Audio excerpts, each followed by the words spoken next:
हुकूमत ने 7 दिन में अपोजिशन के मुतालबात का बाज़ाब्ता जवाब देने की यकीन दहानी करवा दी है। सेनेटर इरफान सिद्दीकी ने तीसरे मुज़ाकराती दौर का एलामिया पढ़कर सुनाया। आइंदा इजलास की तारीख का ऐलान कमेटियों की मुशावरत से किया जाएगा।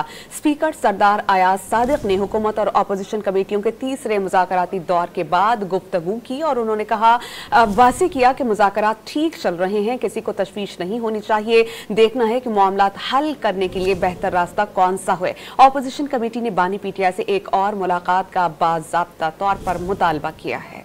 हुकूमत ने 7 दिन में अपोजिशन के मुतालबात का बाज़ाब्ता जवाब देने की यकीन दहानी करा दी।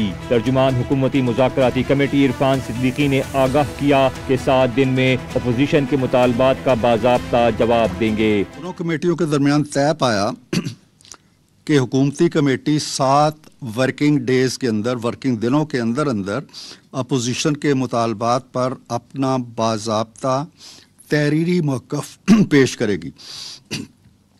इस दौरान हुकूमती कमेटी में शामिल 7 जमातें अपनी अपनी क़यादत और वकला से मुशावरत और रहनुमाई लेकर इज्तिमाई मौक़िफ़ से अपनी कमेटी को आगाह करेंगी। अपोजिशन कमेटी ने कहा कि उन्हें अडयाला जेल में अपने लीडर जनाब इमरान खान से आज़ादाना माहौल में मुलाकात का मौका दिया जाए।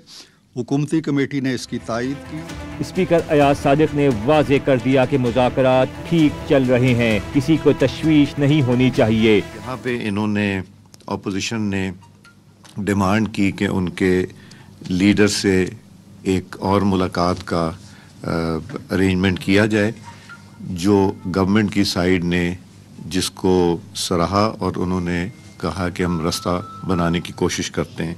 मुज़ाकरात ठीक सिमत में जा रहे हैं, इसमें कोई तशवीश किसी को नहीं होनी चाहिए और इंशाअल्लाह बेहतरी की तरफ जाएंगे। पीटीआई के अपने बानी से मुलाकात के मामले पर हुकूमती कमेटी ने रास्ता बनाने की यकीन दहानी कराई। हुकूमती और अपोजिशन कमेटियों ने गजा में जंगबंदी का खैर मकदम किया।